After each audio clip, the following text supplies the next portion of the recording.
నియోజకవర్గాలకి వాళ్ళు అభ్యర్థుల్ని ప్రకటిస్తే ఇటు లింగాల కమల్ రాజు వర్సెస్ కందాల ఉపేందర్ రెడ్డికి కూడా బీఆర్ఎస్ టికెట్లు ప్రకటించినట్లు మనకు తెలుస్తోంది. నెక్స్ట్ మనము మెదక్ జిల్లాకు వెళ్దాం. మెదక్లో మా ప్రతినిధి సునీల్ లైవ్ లో అందుబాటులో ఉన్నారు.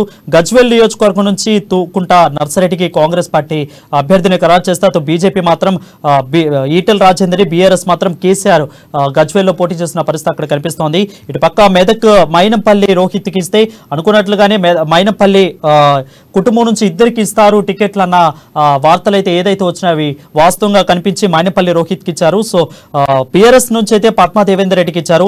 ఇటు కాంగ్రెస్ సంగారెడ్డి నియోజకవర్గం నుంచి జగ్గారెడ్డికి కాంగ్రెస్ అభ్యర్థిగా ప్రకటిస్తే ఇటు బీఆర్ఎస్ పార్టీ మాత్రం చింతా ప్రభాకర్ అయితే ప్రకటించినట్లు మనకు తెలుస్తోంది. దీని మీద ఓవరాల్ అప్డేట్స్ మా ప్రతినిధి సునీల్ లైవ్ లో అందుబాటులో ఉన్నారు. సునీల్, చెప్పండి, ఏ విధంగా త్రిముఖ పోరు కనిపిస్తుంది? ముఖ్యంగా అయితే ఇవాళ ప్రకటించారు బీజేపీ అభ్యర్థి ఈటెల రాజేందర్ కూడా బీజేపీ నుంచి గజ్వేల్లో పోటీ చేసినట్లు మనకు తెలుస్తోంది. ఓ పక్క సీఎం కేసీఆర్, ఓ పక్క ఈటెల రాజేంద్ర కాంగ్రెస్ అభ్యర్థిగా తూకుంట నర్సారెడ్డి, త్రిముఖ పోరు ఏ విధంగా ఉండబోతుంది?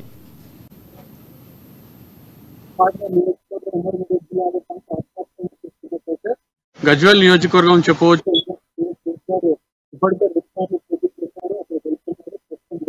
బరిలో దిగుతున్నారు. అయితే ఈయనకు పోటీగా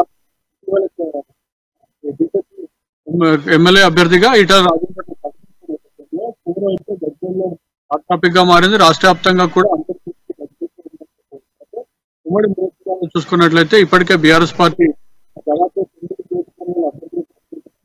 మాత్రం పెండింగ్ లో ఉంచినటువంటి టికెట్ ఎవరికి ఇవ్వలేనటువంటి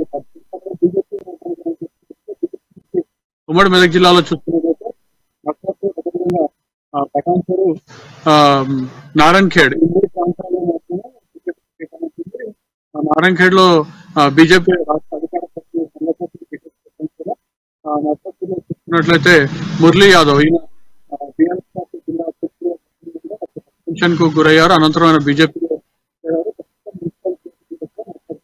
ఉన్నటువంటి పరిస్థితి ఉంది. ఆయనకు టికెట్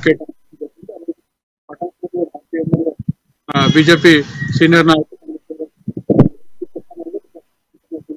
పరిస్థితి ఉంది. మిగతా మొత్తానికైతే బీఆర్ఎస్ అభ్యర్థులు